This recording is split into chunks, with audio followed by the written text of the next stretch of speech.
one of the things I've seen among the Rastafari community is they cook down the leaves like bhaji. Yeah, so you could take like big leaves from the plant and cook it, and eat it. I've also seen people Roti and juice wheat it. bhaji. And that what we're talking about. Perfect lunch hour snack, right? Or after work. Let's save it for after work. Hey, if you need it to get through the day. Because that's the thing too. I mean, as we reason about this, I mean, I don't know about you. Have I used herb on the job? Let's just talk about that, right? Because actually, Alwari asked me that question at a public consultation. Should people be allowed to use cannabis at work? And my silly answer in the initial just quick response was, well, they do it anyways, right? And that was tongue in cheek. But the reality of it is that I know people, including myself, who have used cannabis on a lunch break and have been relaxed and steady headed to go back to work. My thing would be, it would depend on the job. Right, of course. So you don't want people working on a construction site smoking weed. Although they do it, in my experience, they do it. But no, you don't want people doing anything dangerous while they are intoxicated, because let's be honest, it's a type of intoxication. Euphoria. Right, euphoria. But you have some that have different physical and mental effects. Yeah. And if you operate in heavy machinery in a dangerous scenario, you need to have all your faculties present. Definitely. Right? So dangerous jobs, no, like offshore construction, driving a vehicle, no. I know they have blood tests now that could test. Driving a vehicle. Yeah. No, but the thing is, they have blood tests now that could test.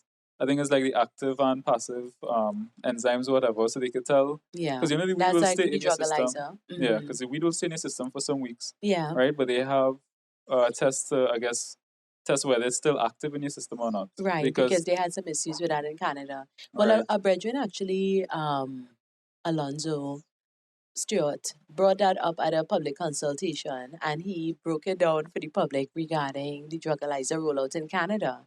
And it cost Canada something like 80 million Canadian. For the whole of Canada? To do 100 police officers. So they trained 100 police officers, I guess, a little bit in each district or whatever, or maybe to go out and train others, but then he talked about the drugalizer having the issue that you said it was just corrected, right? That hold on, 80 million to train 100 officers? Yeah. So that's 800,000 Canadian per officer? Probably. Is that how you broke it down? I don't know. Yeah, it sounds. Yeah, 800. Well, not only that, the facilities needed. It's okay. Because what he was saying was that the facilities are forensic. So the test is a swab test, and you need to pass it through DNA. Screening or testing now, and that machinery is expensive. So, and then the other part of it. So, besides the government probably setting up those in each district in order to test. Then they had the officers, and then they have the actual machinery, the drugalizer that you have to go and issue, on spot. The other thing that he was saying is that what some people were doing was doing after they got arrested, got a drugalizer, they also requested a private forensic sampling so that they would have their evidence as well to present. And what a lot of people were finding was what the non-active, they were saying like THC levels was 20% at the moment of arrest, but in the morning or the next day it was still 20%. So therefore that creates a disparity of, how long have they had this in their system? Were they really intoxicated at that point, So if these new drugalizers can do that, fine. I think all those things need to be reasoned. And here where I would like for us as a society to reach in terms of progression. I would like for us as people, just like you and I are reasoning, and we reasoned earlier about, politics and religion, and talking about that these are things that you should talk about in order to better understand one another. And I don't think the government is there to police us. You know what I mean? I don't think our leadership is placed there to tell us what's best for us. What they should be doing is creating our best scenario for us to live in, right? So they having the knowledge and having the education should say, we are forecasting in 5 years, this is where the world's economy is going to be. And this is where we want to position ourselves and our people in that, you know. This is where people in the world stand on cannabis.